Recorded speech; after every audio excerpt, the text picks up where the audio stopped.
Good morning बच्चों। आज हम आप लोगों को जयशंकर प्रसाद जो छायावाद के प्रमुख कवियों में से एक, छायावाद के 4 स्तंभ हैं बच्चों, और छायावाद के 4 स्तंभ में से एक है जयशंकर प्रसाद। आज हम उनके गीत और श्रद्धामणि के कुछ अंशों की व्याख्या करेंगे।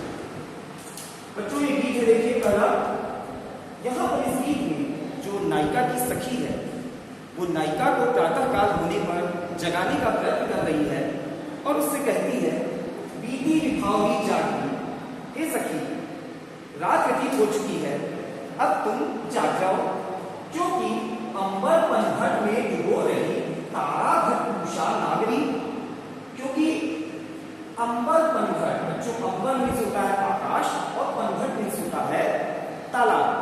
तो यानी कि अंबर रूपी पनघट, आकाश रूपी नदी में, बच्चों अंबर आकाश रूपी पनघट उपमेय में उपमान का यहां भेद रहित आरोप है, इसलिए अलंकार कौन सा होगा? रूपक अलंकार।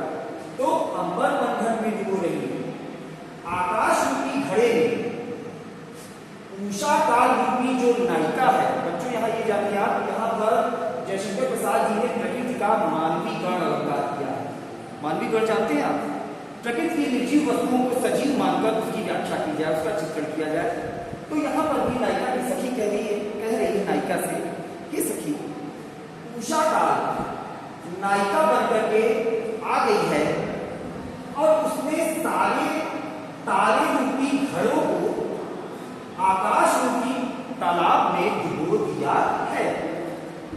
उषा काल यहाँ पे नायिका बन के आई है और ये इस नायिका ने जितने भी तारे रूपी घड़े थे उन सारे तारे रूपी घड़ों को आकाश रूपी नदी में डुबो दिया है। अर्थात रात व्यतीत हो चुकी है, तारे डूब चुके हैं, तारे छिप गए हैं, उषा काल आ गई है, अब सखी तुम्हें जाग जाना चाहिए।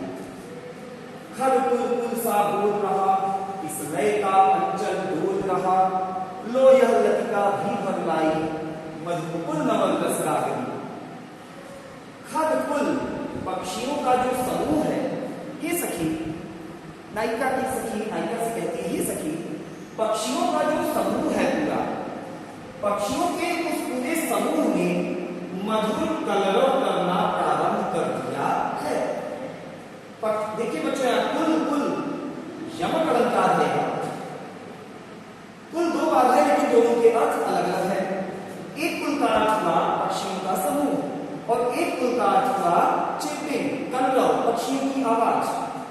तो नायिका की सखी कहती है, सखी प्रातः काल होने पर पक्षियों का जो पूरा समूह है वो समूह मधुर कलरव करने लगा है। और किस लय का अंचल डोल रहा, किस लय बच्चों जो वृक्ष के निकलते हुए नए पत्ते होते हैं, नए पत्तों को हम किस लय कह सकते हैं, कहते हैं किस लय का अंचल डोल रहा। मैंने आपको बताया ना कि यहाँ पर जयशंकर प्रसाद जी ने मानवीय गण किया है और मानवीय गण का अर्थ हुआ कि प्रकृति की निर्जीव को सजीव बना दिया, नायिका बना दिया। यहाँ पर तो नायिका की सखी कहती है कि सखी ये जो उषा काल रूपी नायिका है इसने अपने नए पत्तों के रूप में अपने हरे हरे आंचल को लहराना प्रारंभ कर दिया है। अर्थात वृक्ष के निकलते नए पत्ते ही इस उषा काल रूपी नायिका का आंचल है जो हिल रहा है। लो या लतिका भी भगाई, मधुकुल नवल रस गई। ये सखी अब तो वृक्ष की लताओं पर जो कलियां लगी हैं, पुष्प की जो कलियां लगी हैं, उन कलियों की गगरियां भी मधुर नए पराग रस से, मकरंद से भर गई है। अर्थात इस उषा काल की नायिका ने अपनी लताओं में लगी हुई कलियों की गगरियों को मधुर पराग रस से भर लिया है। और ये सखी यह भी प्रातः काल होने का संकेत दे रहे हैं। तो अब तुम्हें जाग जाना चाहिए। अधरों में रात अमंद पिए, अलकों में मलयज बंद किए, तू अब तक सोई है आदि, आंखों में भरे विहार पी। ये सखी तू अभी भी अपने अधरों में, होठों में प्रेम की मदिरा का मानो पान किए हुए लेटी हुई है। तेरे होठों पर अभी भी मानो प्रेम की मदिरा का पान लगा हुआ है। अलकों में मलयज बंद किए,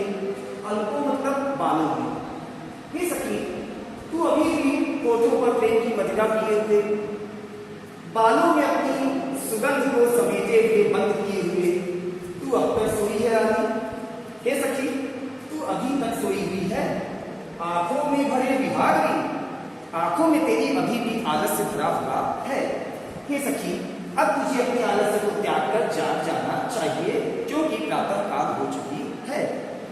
बच्चों, इसके बाद हम देखेंगे श्रद्धा मनु। श्रद्धा मनु, जब सृष्टि में प्रलय हुई, सृष्टि का विनाश हुआ और पुनः पृथ्वी के कल्याण की, पुनः पृथ्वी के विकास की परिकल्पना, एक मनोवैज्ञानिक परिकल्पना जयशंकर प्रसाद जी ने की, दो पात्र श्रद्धा और मनु के माध्यम से, जिनके माध्यम से सृष्टि का विकास आगे की ओर बढ़ा। तो उसी का मनोवैज्ञानिक चित्रण यहां पर हम देखेंगे। श्रद्धा मनु से उसका परिचय पूछती है। मनु जो कि प्रलय हो जाने के बाद, सब पृथ्वी के विनाश हो जाने के बाद निराश होकर, हताश होकर एकांत में जाकर के तपस्या के लिए बैठ गए हैं। तो उस स्थान पर घूमती हुई जब श्रद्धा पहुंचती है, तो वहां पर वो तपस्या में बैठे हुए मनु से प्रश्न पूछती है, कहती है, कौन हो तुम? हे तपस्वी, बताओ, अपना परिचय दो, कौन है आप? जो संसित जलनिधि थी, संसित का अर्थ होता है संसार और जलनिधि का अर्थ होता है सागर और तीर का अर्थ है किनारा। श्रद्धा प्रश्न करती है मनु से, हे तपस्वी, कौन है आप, बताइए, जो इस संसार रूपी सागर के किनारे पर, बच्चों यहां ध्यान दीजिएगा, संस्कृत जलनिधि में भी रूपक अलंकार है, संसार रूपी सागर, ठीक? तो कौन हो तुम, बताओ, अपना परिचय दो, जो इस संसार रूपी सागर के किनारे पर इस प्रकार से सुशोभित हो रहे हो, जिस प्रकार से लहरों से फेंकी हुई मड़ियां, लहरों के द्वारा फेंकी हुई मड़ियां सुशोभित होती है। तो मड़ियों के समान अपनी आभा बिखेरने वाले ये तपस्वी, तुम बताओ, इस संसार सागर के किनारे पर बैठे हुए तुम कौन हो? कर रहे निर्जन का चुपचाप प्रभा की धारा से अभिषेक, कर रहे निर्जन का चुपचाप प्रभा की धारा से अभिषेक। हे तपस्वी, यद्यपि कि ये बहुत निर्जन स्थान है, बहुत एकांत है, जहां पे तुम आकर तपस्या में बैठे हो, लेकिन फिर भी तुम्हारे जो मुखमंडल की प्रभा है, तुम्हारी जो मुखमंडल का तेज है, उस मुखमंडल के तेज से तुम इस निर्जन स्थान का भी अभिषेक श्रृंगार कर रहे हो। तुम्हारे व्यक्तित्व की आभा ने इस निर्जन स्थान का भी चुपचाप श्रृंगार कर दिया है। ये तपस्वी, अपना परिचय दो कि तुम कौन हो? मधुर विश्रांत और एकांत जगत का सुलझा हुआ रहस्य। हे तपस्वी, तुम्हारे मुखमंडल में तो मधुरता है, लेकिन फिर भी तुम थक करके एकांत में आकर क्यों बैठ गए हो? इस तरह से जीवन से निराश होकर थक कर तुम एकांत में आकर क्यों बैठ गए हो? जगत का सुलझा हुआ रहस्य। तुमको देख करके तो लगता है, हे तपस्वी, ये संसार अगर आज रहस्यमयी बना है, तो इस संसार के रहस्य को तुमको ही सुलझाना है। तो तुम इस प्रकार से तपस्या में बैठकर एकांत में संसार के रहस्य को सुलझा नहीं सकते। एक करुणा में सुंदर मौन और चंचल मन का आलस्य। तुमने आज जो सुंदर मौन धारा कर रखा है, मौन होकर, चुप होकर तुम बैठ गए हो, लेकिन तुम्हारी सुंदर मौन में भी एक करुणा, एक दया छिपी हुई है और चंचल मन का आलस्य। और तुम्हारे चंचल मन ने ये आज कैसा आलस्य धारण कर लिया है? तुम्हारे सुंदर मौन में भी एक करुणा दिखाई देती है, फिर भी आज तुम्हारी चंचल मन ने कैसा आलस्य धारण कर लिया है। सुनाया मन ने मधुझंझार, मधुकरी का सा सवानन, किया मुख नीचे कमल समान, प्रथम कवि का जो सुंदर छंद। सुनाया मन ने मधुझंझार। देखिए बच्चों, मनु तपस्या में आग बंद किए बैठा हुआ है, श्रद्धा उसका परिचय पूछ रही है, ऊपर देखा आपने। तो जब मनु ने श्रद्धा की इस मधुर वाणी को सुना, तो उसे ऐसा प्रतीत हुआ कि वहां पर कोई मधुर भौरा गुंजायमान कर रहा है। तो सुना या मनु ने मधुगुंजार, श्रद्धा की वाणी मनु को एक भौरे की मधुर गुंजार के समान प्रतीत हुई। तो मनु ने जब उस मधुर गुंजायमान को सुना, अर्थात श्रद्धा के स्वर को सुना, तो मधुकरी का सा सवानंद। श्रद्धा की वाणी से भौरी के समान मधुर आनंद प्रदान कर रही थी। किए मुख नीचे कमल समान प्रथम कवि का जो सुंदर छंद। मनु अपने कमल के समान मुख को नीचा किए हुए बैठा हुआ है और श्रद्धा की वाणी उसको ऐसी प्रतीत हो रही है मानो वो वाणी किसी कवि के द्वारा रची गई उसकी प्रथम सुंदर पंक्ति अथवा छंद हो। एक झटका सा लगा सहज, निरखने लगे जैसे को। मनु ने अपनी आंखें खोली, जो कमल के समान मुखमंडल पे उसके कमल के समान लालिमा थी, उस मुख को ऊपर करके मनु ने जब सामने की ओर देखा अपने, तो उसे एक खुशी का झटका सा अचंभा सा हुआ।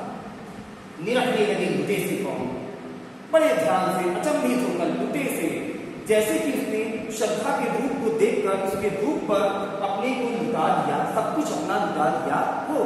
लुटे से, बच्चों लुटे से एक कहावत है, लुटे से रह जाना, ठगे रह जाना, चकित रह जाना। तो मनु ने जब अपनी आंखें हर्षपूर्वक खोली तो वो चकित होकर के सामने क्या दृश्य देखने लगा। गा रहा यह सुंदर संगीत, कौन गा रहा यह सुंदर संगीत, कुतूहल रह न सका फिर मौन। श्रद्धा ने, मनु ने जब आंखें खोली तो उसके मन में प्रश्न आया कि यह सुंदर संगीत इस एकांत वातावरण में इतना मधुर संगीत सुनाने वाला कौन है। फिर उसके मन की जो कुतूहल थी, जो जिज्ञासा थी, उस जिज्ञासा ने फिर उसे शांत रहने न दिया। फिर उसने अपने कुतूहल, अपनी जिज्ञासा के कारण फिर उसने अपने मौन को तोड़ दिया। मनु ने अपने मौन को तोड़ दिया और फिर और देखा सुंदर दृश्य, नैन का इंद्रजाल अविराम। और देखा वह सुंदर दृश्य, मनु ने जब अपनी हर्ष खुशी के साथ, आश्चर्य के साथ जब अपनी आंखें खोली और सामने का आश्चर्य देखा तो नैन का इंद्रजाल अविराम। मनु ने जब अपनी आंखें खोली तो सामने वो बहुत सुंदर दृश्य, श्रद्धा के रूप में बहुत सुंदर दृश्य देखता है। नैन का इंद्रजाल, इंद्रजाल मतलब बच्चों मैजिक, जादू, अविराम, सुंदर। फिर उसने श्रद्धा की जादू भरी आंखों में, उसके जादू भरे नेत्रों में, फिर मनु ने श्रद्धा की जादू भरे नेत्रों की ओर देखा। कुसुम वैभव में लता समान चंद्रिका से लिपटा घनश्याम। कुसुम वैभव में लता समान चंद्रिका से लिपटा घनश्याम। बच्चों यहां पर प्रसंग ये है कि श्रद्धा के रूप का, उसके व्यक्तित्व की सुंदरता का वर्णन किया है यहाँ पर जश्न प्रसाद जी ने। तो जब मनु ने श्रद्धा की जादू भरे नेत्रों की ओर देखा तो श्रद्धा कैसी लग रही थी, कुसुम वैभव में लता समान, ऐसी लग रही थी जैसे कि कोई लता पुष्प में लिपटी हुई हो, पुष्पों से लिपटी हुई, जैसे कोई लता के समान श्रद्धा का रूप लग रहा था। चंद्रिका से लिपटा घनश्याम, ऐसा लग रहा था जैसे कोई बादल का टुकड़ा, चंद्रिका अर्थात चंद्रमा की चांद। तो श्रद्धा का यहाँ पर दो व्यक्तित्व प्रकट हुआ। पहला कैसी लग रही थी वो, ऐसी जैसे कोई लता पुष्प से लगी हुई हो, अथवा ऐसी लग रही थी कि जैसे कोई घनश्याम, कोई काला बादल का टुकड़ा चांदनी से लिपटा हुआ हो। हृदय की मंत्री विवाह, एक लंबी काया उन्मुक्त, मन पवन पीड़ित जो शिशुकाल, सुशोभित हो सौरभ संयुक्त। हृदय की अंकित वाहिंदा, श्रद्धा के हृदय की जो बनावट है वो ऊपरी वाह रूप से बड़ी उदार है, अर्थात श्रद्धा बड़ी उदार हृदय वाली है। एक लंबी काया उन्मुक्त, श्रद्धा का शरीर लंबा है, लंबे शरीर वाली है, उन्मुक्त है, स्वच्छंद है, स्वतंत्र है। मधु पवन पीड़ित जो शिशुपाल, सुशोभित हो सौरभ संयुक्त। श्रद्धा ऐसी लग रही है कि मानो कोई साल वृक्ष का शिशु पौधा, कोई साल वृक्ष का नन्हा सा पौधा, मधु पवन पीड़ित, हवा से, मधुर पवन से अटखेलियां करता हुआ, खेलता हुआ, क्रीड़ा करता हुआ, सुशोभित हो सौरभ संयुक्त, अपनी संपूर्ण सुगंध के साथ वहां पर सुशोभित हो गया है। तो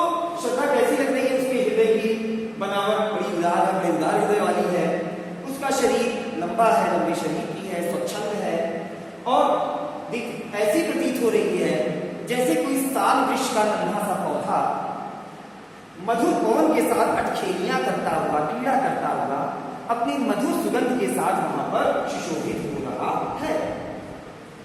बच्चों यहां पर देखेंगे आप जो शिशुकाल उत्प्रेक्षा अलंकार, भाषा इसकी क्या है? पूरे अवतरण की शुद्ध संस्कृत निष्ठ साहित्यिक खड़ी बोली, साहित्यिक खड़ी बोली के साथ साथ संस्कृत निष्ठ शब्दों का भी यहां पर प्रयोग हुआ है। और शैली क्या है इसकी? प्रबंध काव्य, मुक्तक शैली, मुक्तक शैली, प्रबंध का स्वच्छंद होकर अपने विचारों को प्रकट करना ही मुक्तक अथवा प्रबंध शैली का गुण है। तो बच्चों यहां पर देखें आप, भाषा मैंने बताई आपको क्या है? शुद्ध साहित्यिक संस्कृत निष्ठ खड़ी बोली। शैली क्या है इसकी? प्रबंध काव्य शैली अथवा मुक्तक शैली। चलिए आगे बढ़ते हैं बच्चों। निशुल्क गांधार देश के नील रोम वाले मेषों के चरण। निशुल्क का क्या अर्थ होता है बच्चों? कोमल, कोमल। गांधार देश में नील रोम वाले, नीले रोए वाले पाए जाने वाली भेड़ों के चम का अर्थ होता है चमड़ा। गांधार देश में पाए जाने वाली नीले रोए वाले भेड़ों के चर्म को, चमड़े को ढक रहे थे उसका उत्पात। ये जो नीले रंग की भेड़ों का जो चमड़ा है, इसको श्रद्धा ने वस्त्र के रूप में अपने शरीर पर धारण कर रखा है। और ये नीले रोए वाले भेड़ों के चमड़े जो वस्त्र के रूप में श्रद्धा के शरीर पर हैं, ये वस्त्र उसके कोमल शरीर को ढक रहे थे। कोमल शरीर को, ये नीली रोए वाले भेड़ों के चमड़े श्रद्धा के कोमल शरीर को ढक रहे थे, बन रहे थे वह कोमल वर्ण। और यही ये जो वस्त्र बन के श्रद्धा के शरीर को ढक रहा था, यही वस्त्र उसको कोमलता के साथ प्रोटेक्शन अर्थात सुरक्षा भी दे रहा है। वर्ण का कवच, प्रोटेक्शन, सुरक्षा। तो ये जो नीली रोए वाले भेड़ के चमड़े वस्त्र के रूप में श्रद्धा ने अपने शरीर में पहने हैं, ये उसके कोमल शरीर का कवच बनकर उसकी सुरक्षा कर रहे थे और उसके कोमल शरीर को ढक रहे थे। नील परिधान बीच सुकुमार, खुल रहा मृदुल अद्भुता अंग, खिला हो जो बिजली का फूल, मेघवन बीच गुलाबी रंग। नील परिधान बीच सुकुमार, खिल रहा मृदुल अद्भुता अंग। नीले परिधान के बीच में, नीला परिधान, परिधान का अर्थ बच्चों वस्त्र, नीले वस्त्र के बीच में श्रद्धा का कोमल शरीर। श्रद्धा का शरीर कैसा बच्चों? सुकुमार, सुकोमल। और उस सुकोमल शरीर के बीच में उसने क्या पहना है? नीले रंग का वस्त्र पहना है। खुल रहा मृदुल अधखुला अंग। श्रद्धा के उस वस्त्र के बीच से कहीं कहीं श्रद्धा के आधे अंग खुले हुए हैं। मतलब ये जो वस्त्र के शरीर पे ढका पहना हुआ है, इस वस्त्र के बीच से उसकी कहीं कहीं से उसके कोमल अंग खुले हुए हैं। खिला हो जो बिजली का फूल, मेघ बन बीच गुलाबी रंग। बच्चों यहाँ भी उपेक्षा अलंकार है। खिला हो जो बिजली का फूल, मेघ बन बीच गुलाबी रंग। ऐसा प्रतीत होता है जैसे बादलों के बीच में बिजली चमकती है, उसी प्रकार से काले बादलों के बीच से जिस प्रकार से बिजली की चमक निखरती है, उसी प्रकार से श्रद्धा के शरीर पे पहना हुआ वस्त्र, उसके कोमल शरीर पे पहना हुआ ये वस्त्र ऐसा प्रतीत हो रहा है मानो काले बादलों के बीच में गुलाबी रंग का बिजली का फूल खिल गया है। काले बादलों के बीच से जैसे बिजली, काले बादलों के बीच जिस प्रकार से बिजली चमकती है, उसी प्रकार से श्रद्धा के कोमल शरीर के बीच वो नीले रंग का वस्त्र ऐसा प्रतीत हो रहा है मानो आकाश के बीच में गुलाबी रंग का बिजली का पुष्प खिल गया है। ठीक है बच्चों, इसके आगे की नेक्स्ट लेक्चर में हम आपको देंगे। तब तक के लिए बाय।